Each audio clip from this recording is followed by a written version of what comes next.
Student সবাই কেমন আছো? আশা করি সবাই ভালো আছো। তোমাদের সামনে আবার একটি নতুন ভিডিও নিয়ে চলে এলাম স্কলারশিপ সংক্রান্ত।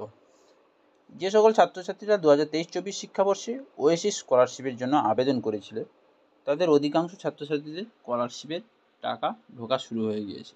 কিন্তু এখনও পর্যন্ত অনেক ছাত্রছাত্রী রয়েছে যারা এই স্কলারশিপ টাকা পায়নি।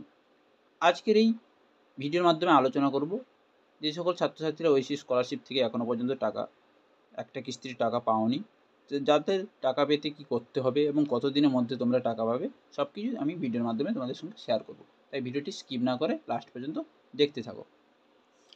তাহলে শুরু করা যাক। ফার্স্ট হচ্ছে, তুমি যদি ওএসিস স্কলারশিপের থেকে একটি কিস্তির টাকা না পেয়ে থাকো, তাহলে অবশ্যই তোমার স্কলারশিপের স্ট্যাটাসটা একবার চেক করে নাও যে তোমার স্কলারশিপটি বর্তমানে কী অবস্থাতে রয়েছে।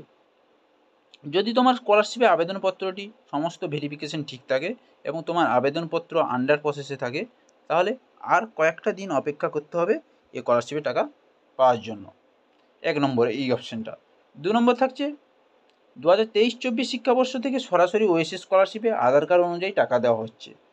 এক্ষেত্রে অনেক ছাত্রছাত্রী দেখা যাচ্ছে যে স্কলারশিপে আবেদন করার সময় যে ব্যাঙ্ক অ্যাকাউন্টে তারা দিয়েছিল সেই অ্যাকাউন্টে টাকা না ঢুকে অন্য অ্যাকাউন্টে টাকা ঢুকেছে।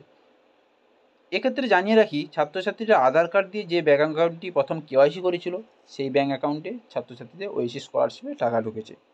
তাই অবশ্যই ওএসিস স্কলারশিপের স্ট্যাটাসটি একবার চেক করে দেখো, কারণ সেখানে কোনো ব্যাঙ্ককে তোমার স্কলারশিপের টাকা ক্রেডিট হয়েছে কি না তোমরা বুঝতে পারবে। তাহলে বোঝা গেল ব্যাপারটা তোমাদের কি, তোমরা যে অ্যাকাউন্ট নাম্বারটা দিয়েছিলে এখন আধার কার্ড সংক্রান্ত আধার কার্ড অনুযায়ী তোমাদের টাকাটা দেওয়া হচ্ছে। আধার কার্ডে যেই ব্যাঙ্ক অ্যাকাউন্টটা কেওয়াইসি রয়েছে সেই ব্যাঙ্ক অ্যাকাউন্টে টাকা ঢুকছে।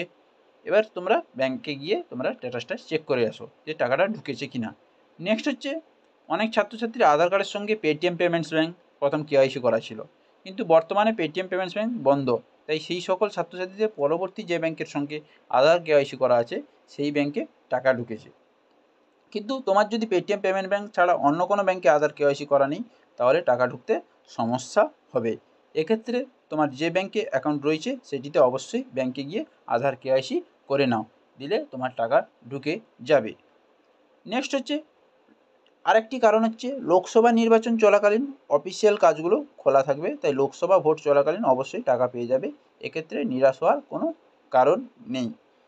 তাহলে বোঝা গেল তোমাদের 3টি প্রবলেম কী কী থাকছে, কী কেন টাকা ঢুকেনি বা টাকা ঢুকে গেছে, কোন অ্যাকাউন্টে টাকা ঢুকেছে, সব কিছু তোমাদেরকে ডিটেলস বললাম।